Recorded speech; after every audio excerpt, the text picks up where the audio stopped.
வணக்கம் தமிழா.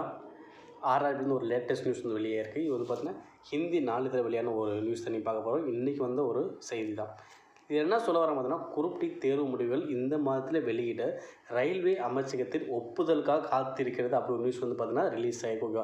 ஸோ அதை பற்றி பார்க்க போகிறோம். இந்த நியூஸ் ஹிந்தியில் வந்த நியூஸ் வந்து பார்த்தீங்கன்னா உங்களுக்கு தமிழில் ட்ரான்ஸ்லேட் பண்ணி உங்களுக்கு ஃபுல்லாக டீட்டெயிலாக சொல்ல போகிறேன். ஸோ அதுக்கு முன்னாடி நம்முடைய Tamil academy YouTube channel subscribe பண்ணாமல் இந்த சப்ஸ்கிரைப் பண்ணுங்கள், கூட உள்ள பெல் சிம்லையும் கிளிக் பண்ணுங்கள். ஓகே, ஹிந்தியில் நாளிதழ் வெளியான செய்தியை இப்போ தமிழில் ட்ரான்ஸ்லேட் பண்ணி உங்களுக்கு கொடுத்துருக்கோம். குரூப் டி தேர்வு முடிவுகள் இந்த மாதம் வெளியிடப்படும், ரயில்வே அமைச்சகத்தில் ஒப்புதலுக்காக காத்திருக்கிறது. குரூப் டி ஆட்சேர்ப்பு தேர்வு முடிவுகள் இந்த மாதம் ரயில்வே ஆட்சேர்ப்பு வாரியத்தால் வெளியிடப்படும். ரயில்வே ஆட்சேர்ப்பு வாரியம் முடிவை தயாரித்துள்ளது. ரயில்வே அமைச்சகத்தின் அனுமதி கிடைத்தவுடன் முடிவு அறிவிக்கப்படும். குரூப் டி ஆட்சேர்ப்பு அறிவிப்பு வந்து பார்த்தீங்கன்னா 2019ஆம் ஆண்டில் ரயில்வேயால் வெளியிடப்பட்டது. இதில் 1,03,769 பணியிடங்களுக்கு 1,15,67,248 விண்ணப்பங்கள் பெறப்பட்டன. தேர்வு பல்வேறு கட்டத்தில் நடத்தப்பட்டது.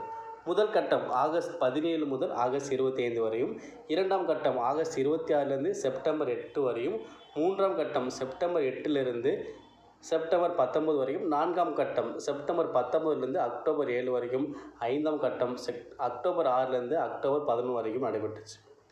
இதற்கு பிறகு ஆர்ஆர்பி அக்டோபர் 14ஆம் தேதி தேர்வின் பதில் ஆன்சருக்கு வந்து ரிலீஸ் பண்ணியிருந்தாங்க. அதுக்கான ஆன்சர் ட்ராக்கிங் வந்து கொடுத்துருந்தாங்க. அக்டோபர் 15ஆம் தேதி வரை தேர்வில் கேள்வி மற்றும் பதில் விருப்பங்களை இது ஆட்சேபம் இருந்தால் தெரிவிக்கலாம்னு சொல்லியிருந்தாங்க. இந்த தேர்வுக்காக பல்வேறு ரயில்வே ஆட்சேர்ப்பு வாரிய குழுக்கள் உருவாக்கப்பட்டன. குரூப் டி தேர்வு முடிவு மண்டல வாரியாக வெளியிடப்படும். ஒவ்வொரு ஜோன் வைஸ் ரிலீஸ் பண்ணும் அப்படின்னு சொல்லிட்டு ஆட்சேர்ப்பு வாரியம் தெரிவிச்சிருக்காங்க. இந்த தேர்வை இந்த ஆண்டிலேயே நடத்த ஆட்சேர்ப்பு தேர்வு வாரியம் தயாராக வரும். அதே நேரத்தில் தேர்வு முடிவு வெளியாகும் என தேர்வுகளும் காத்திருக்கின்றன. விண்ணப்பத்தால் கடந்த 4 ஆண்டுகளாக இந்த வேலைக்காக காத்திருக்காங்க அப்படின்ற விஷயத்தையும் எந்த நாள் இதில் கொடுக்குறாங்க அதை நம்ம தமிழ் வெர்ஷன் நீங்கள் பார்த்துக்கிட்டு ஓகேங்களா. மேலும் இது போன்ற அப்டேட்ஸ்களை தொடர்ந்து பெற நம்முடைய தமிழ் அகாடமி சப்ஸ்கிரைப் பண்ணுங்கள், ஷேர் பண்ணுங்கள். நன்றி.